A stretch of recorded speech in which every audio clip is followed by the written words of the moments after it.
bienvenue si vous arrivez sur cette vidéo, par hasard ou pas, par des recherches aussi, pourquoi pas. En tout cas, je vous souhaite la bienvenue. Je vais vous présenter un oracle c'est un coup de cœur en fait, qui m'a vraiment beaucoup parlé, édité en français, puisqu'il existait déjà. Et voilà, c'est cette présentation que je voulais faire rapidement parce qu'il est vraiment très beau. J'aime beaucoup le papier collage, on peut dire comme ça. C'est un art, bon, ça peut s'appeler autrement. J'aime beaucoup et du coup, cet oracle existe pour vraiment le mettre en valeur, cet art.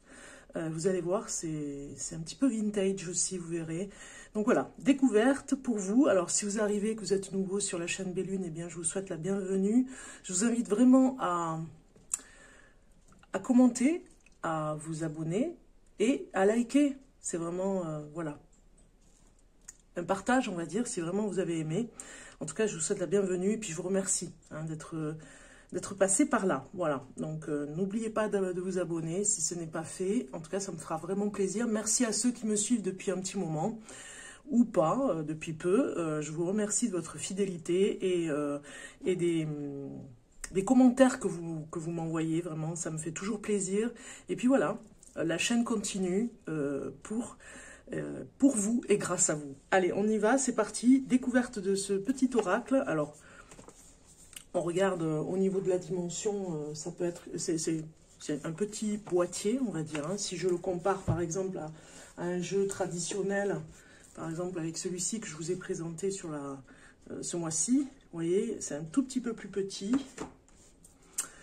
Alors, au dos de cet oracle, nous avons une description qui nous dit le Divine Muse Oracle. Voilà, je ne vous ai pas donné, si je vous ai donné le nom, Divine Muse Oracle. Moi j'adore, hein, vraiment, regardez, déjà sur le boîtier, ça nous donne un petit peu l'ambiance. Le Divine Muse Oracle vous ouvre les portes de la voie du mysticisme et de la guérison par l'usage de forces archétypales fondées sur l'alchimie, la magie et la mythologie. Votre instinct s'en trouvera affûté, favorisant ainsi votre développement personnel et votre transformation intérieure. Tenez-vous prêt pour un voyage hors du commun. Moi, j'aime bien. Donc, il y a 53 cartes, hein, avec un livret en couleur. C'est les éditions Arcana, Sacra. Donc, l'auteur, c'est Mare Bengo. Voilà. On le dit comme ça. Donc, on va regarder à l'intérieur. Vous voyez, sur les côtés, c'est vraiment très raffiné. On a des petites roses ici. Enfin, c'est peu commun de ce qu'on connaît d'habitude quand on aime les oracles. Donc, je vous laisse, voilà, regarder. Alors, vous allez voir à l'intérieur de la boîte, déjà d'entrée, c'est magnifique, quoi. On a un travail qui est quand même un peu plus ésotérique, j'ai envie de dire, hein. Percevez la lumière et le temps à l'intérieur. Vous avez un personnage et vous avez ici, dans le boîtier, alors je vais sortir, vous avez ici, c'est magnifique, à l'intérieur du boîtier, vous avez comme un soleil, mais qui est caché par la lune aussi. Vous voyez, il y a quelque chose comme ça. Ce petit ruban. Et je referme pour vous présenter l'oracle. Donc, je vais le mettre ici. Peut-être, voilà, ici, comme ça. Vous l'avez. Oui, c'est OK. Je vais pouvoir vraiment développer ici. Alors, on a le livret et on a la couleur des cartes, hein. J'aime bien parce que, bon, on évite la dorure, parce qu'au fil du temps, la dorure, ce que j'aime pas, c'est que ça s'abîme, hein, le doré, là, ici. Ça devient pas joli du tout quand on s'en sert beaucoup des cartes. Moi, j'apprécie vraiment quand c'est beaucoup plus simple. Voilà, c'est pour ceux qui sont habitués, hein, j'ai envie de dire. Après, voilà, de toute beauté, hein, le dos des cartes. Hein. Comme vous voyez, c'est pas du tout, c'est hors du commun, j'ai envie de dire, comme disait l'auteur. Et puis, nous avons le petit livret ici, de Mare Bengo, Divine Muse Oracle. Regardez cette beauté déjà de livret. Donc sur le plan du livret, c'est traduit, hein, parce que ça existait déjà en anglais. Donc, on a quelques informations sur Mare Bengo, qui est masseuse et professeure de yoga, pratique les arts mystiques de la guérison depuis 20 ans. Voyante professionnelle, elle est la créatrice de jeux de cartes. Voilà, donc elle a déjà fait Antiquarium Tarot, le normand.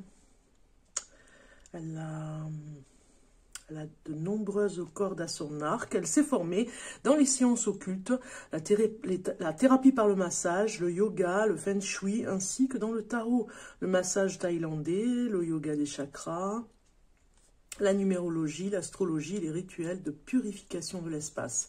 Donc vous voyez, elle est vraiment complète au niveau de pas mal de choses, je trouve. Au niveau des sommaires, on a quand même, c'est bien, c'est marqué au niveau des pages. Donc quand vous le cherchez, vous avez le mot-clé. Ça peut être intéressant parce que je pense qu'elles ne sont pas du tout... Voilà, il n'y a pas du tout de... Comment on appelle ça? Il n'y a pas de chiffres sur la carte. Donc du coup, on comprend que ça peut être long quand on cherche la carte. Donc on rentre directement sur le message de la carte, hein, l'interprétation. Donc par exemple, âme sœur, vous avez en couleur ici la carte. On va parler d'essence, hein, au lieu d'interprétation. On a 3 mots-clés, connexion, amitié et compagnon. Et puis après, sur l'essence, cette carte rend hommage à vos âmes sœurs, à vos amis, à vos compagnons. Donc ça, c'est un exemple d'interprétation. Puis derrière, vous avez ombre. Donc c'est la part d'ombre. On a l'essence, on a la lumière et la part d'ombre en nous. Donc ça, c'est intéressant. C'est le côté renversé de la carte, le côté voilà négatif. Et puis, dans la carte, on vous parle d'une illustration. Et si c'est quelque chose qui est connu, tout est indiqué. Par exemple, ici, c'est les femmes sous les guirlandes de Noël, sont une illustration format cabinet de 1907 du Moulin Rouge de Paris. Voilà. Donc, on nous dit d'où vient déjà le portrait. Je trouve ça vraiment très intéressant. Il y a un côté très culturel, j'ai envie de dire, dans cet ouvrage et dans cette beauté d'oracle. Historique, même, je dirais. Le lévrier vient d'une couverture de Harper, voilà, parce qu'il a été rajouté. Donc c'est ça que je vous dis, c'est le collage que j'aime bien ici. Une photo de 1890 d'un négatif en verre appelé Emmons. Voilà, ici derrière. Bon, voilà. En gros, ça vous dit vraiment à chaque fois. Par exemple, là, on a la deuxième carte ici qui est représentée. Et derrière, c'est les ancêtres. Et la carte, dans la carte, on vous dit les photos qui composent la carte des ancêtres datent du milieu. On vous parle de siècles. Alors, ici, regardez. Vous voyez? On a plusieurs personnages, plusieurs ancêtres. Donc, voilà. Celle-ci, on a par exemple l'ascension astrale. Là, la photo que vous avez, par exemple, ici, on vous dit c'est une photo prise en 1921 et c'est celle de l'aviatrice américaine Betsy Coleman. Voilà, vous voyez, donc c'est vraiment intéressant. Celle-ci, j'adore. En papier collage aussi. Hein. Image centrale est tirée d'une publicité française pour un chocolat. Voilà, voilà. Donc, vous avez toutes les interprétations des cartes qui est sur ce livret en couleur. Puis à la fin, voilà, on a tout. D'ailleurs, je crois qu'il y a toutes les cartes. Alors, vous avez un petit peu, on va dire, des exemples de tirage de cartes. À la fin, tirage passé, présent, futur, on vous donne. Et pour aller plus loin, vous avez le livre qui va sortir ou qui est sorti de 302 pages. Le livre d'accompagnement de 302 pages de Divine Muse Oracle contient encore plus d'informations sur les interprétations des cartes, la signification de leur essence et de leur ombre, l'origine de leur illustration, ainsi que de nombreuses méthodes de tirage. Voilà pour le livret. Intéressant. Et puis, nous passons sur le vif du sujet, j'ai envie de dire. On va aller découvrir ces cartes ensemble. Donc, je vais commencer. Voilà, je vais les mettre comme ceci et... j'espère que ça ne va pas trop briller. Voilà. Voici la première. Mère supérieure.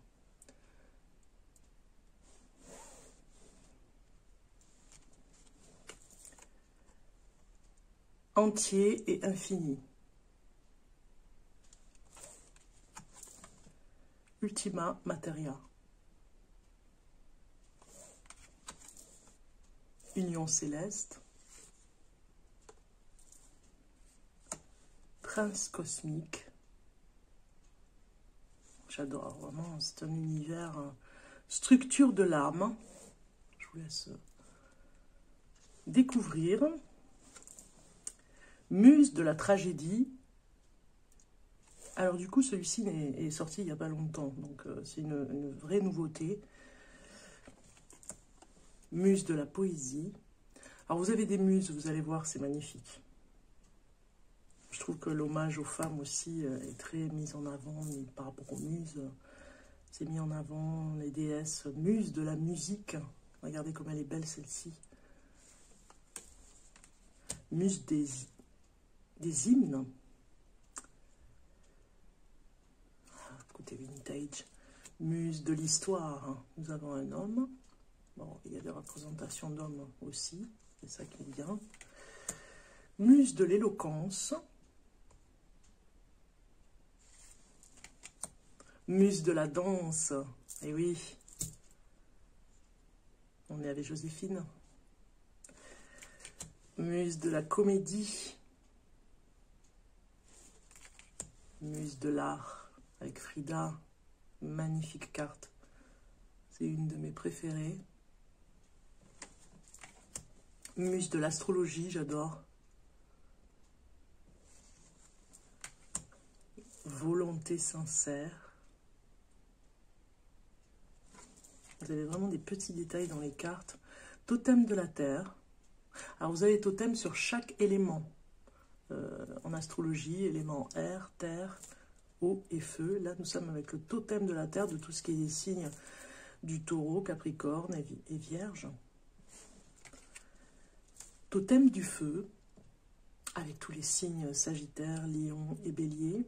Nous avons la salamandre, qui est bien représentée avec le totem du feu. Ici, c'était un petit lutin qui vient de la terre. Hein. Les petits lutins, vous le savez, hein, protègent la terre. Totem de l'eau. Nous avons comme une déesse sirène, un petit peu, hein, qui est représentée, avec les signes du scorpion, du poisson et du cancer. Et totem de l'air, une danseuse qui est appelée à bouger dans les airs, j'ai envie de dire. Totem de l'air avec le Verseau, la Balance et, j'ai un trou, le Verseau, la Balance et le Gémeaux. Tisserand du monde. Sorcière sacrée. Roi corbeau.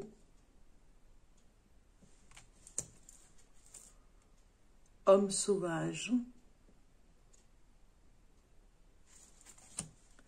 Résonance. Un petit peu la carte de l'amour, un petit peu. Ancêtre. Un papier collage que j'aime bien ici. Repli. Reine d'ombre. Très, très, très ésotérique. Reine des roses. Magnifique, lumineuse, comme elle a souhait, hein, j'ai envie de dire. Qui est vraiment une très belle représentation d'une protection, j'ai envie de dire. Comme une vierge, cette reine. Reflet. Prêtresse marine. Dans l'eau. Encore un élément d'eau ici où on peut travailler avec cette carte. Portail psychique. Au niveau de tout ce qui est psychologique, psychique. Père céleste. Le soleil ici, bien représenté, c'est magnifique avec les Indiens, les Amérindiens. Parfait inconnu. Messager divin.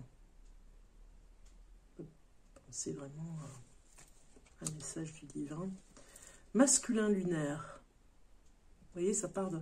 On a vraiment une histoire aussi dans ces cartes. Hein. Ça part dans des voyages au niveau des images, des détails. Mangeur de péché. C'est une chèvre qui est représentée. Voilà.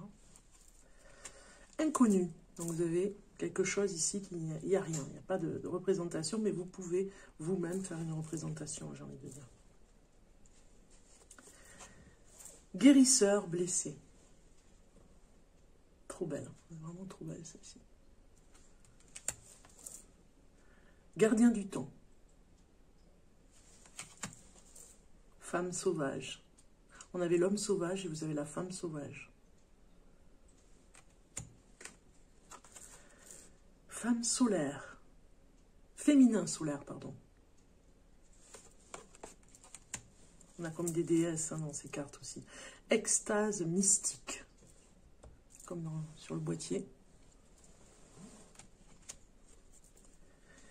Éternel étudiant. Esprit du foyer. Une cabane dans un arbre. Esprit de groupe. Enfant magique. Tous les enfants sont magiques. Déesse verte. Très représentée avec les trèfles. Cœur de lion. Barrière. C'est étonnant qu'elle s'appelle Barrière, celle-ci d'ailleurs. Ça m'a beaucoup étonné. Ascension astrale. Très très belle. Et âme sœur. Voilà. On va faire le tirage de cartes, on a vu par rapport à ce magnifique jeu que vous découvrez en même temps que moi. Alors je pousse un petit peu comme ça, vous avez vraiment... On va les voir, d'ailleurs je vais la mettre ici. On va les voir, alors, on a une mimosa, c'est vraiment la période. On va les voir un tirage de cartes passé, présent, futur. Ok? Allez, c'est parti. Je mélange un petit peu, parce qu'on a vu un exemple de tirage de cartes par rapport à ça. Voilà, je les mets comme ça. Je mélange.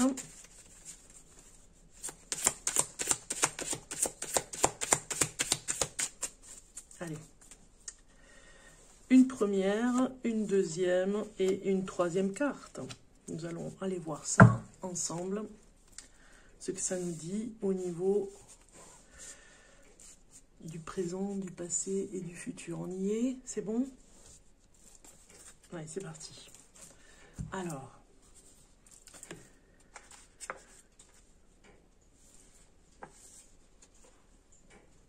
la première, c'est donc le présent. Pardon, le passé. Ouh là là. Totem du feu. Donc, ça nous parle d'une personne qui était avec un signe du feu. Hein, d'accord? Ça devait être une personne du signe du lion, du bélier et du sagittaire. Ici, dans le présent, on vous dit dans le passé, ça peut être une personne vraiment, voilà, qui reste dans le passé parce que vous ne la verrez peut-être plus, de ce signe du feu, d'accord? Voilà, ça fait partie du passé, et c'est peut-être vous qui êtes du signe du feu. C'est bien représenté pour vous dire, ok, il y a quelque chose qui s'est passé avant. On va regarder maintenant dans l'instant présent et vous avez totem de l'eau. Hallucinant, hein, on a quand même les signes. Bon, j'ai un petit peu mélangé, mais c'est pas grave.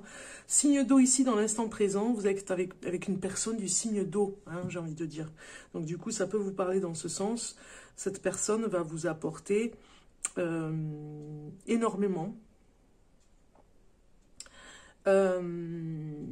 Sur l'instant présent, maintenant, vous avez besoin vraiment, signe d'eau, bien sûr, cancer, poisson et scorpion. Ça peut nous parler aussi que finalement, vous étiez peut-être très en colère dans le temps passé, et actuellement, vous êtes beaucoup plus dans votre réception à ce qui se passe avec vos sentiments. Voilà, vous réceptionnez davantage les choses, vous écoutez votre cœur, vous réceptionnez la parole de l'autre, hein, c'est ce que je veux dire dans ce sens-là. Donc, il y a tout son sens, vous ressentez davantage, vous êtes davantage dans l'intuition dans cet instant présent maintenant. Et puis, on regarde dans le futur, on nous parle du totem de l'eau, donc tous ces signes d'air, du totem de l'air, pardon, j'avais dit de l'eau, tous les signes d'air par rapport au Verseau, par rapport à la balance, c'est ça, et aux Gémeaux. Donc du coup, dans le futur, on vous demande vraiment de réfléchir davantage. Voilà, c'est ce que vous allez faire. On vous le conseille, mais en même temps, c'est ce qui va arriver, d'accord? Vous êtes plus dans le ressenti maintenant, dans l'instant présent. Vous étiez dans quelque chose qui avait beaucoup d'énergie avant. Bon, ça peut parler dans ce sens, mais moi, j'insiste toujours quand, voilà, on est quand même sur quelque chose de particulier. On va aller voir une signification maintenant, parce que bon, là, ça nous a parlé un petit peu, ça nous a donné un petit exemple. Maintenant, on va aller voir vraiment au hasard. On va prendre une carte et on va voir sa signification. Comme ça, vous allez vraiment voir comment fonctionne cet oracle. Et nous avons Ultima Materia. Très, très bien. Nous avons le lion dans cette représentation magnifique ici. Vous le voyez. Donc, je vais aller voir la signification de cette carte. On va aller regarder ensemble. Donc, ici, donc si je regarde sur... ça va aller beaucoup plus vite. Et c'est vrai que je ne me sers pas toujours du sommaire comme ça. Donc, M.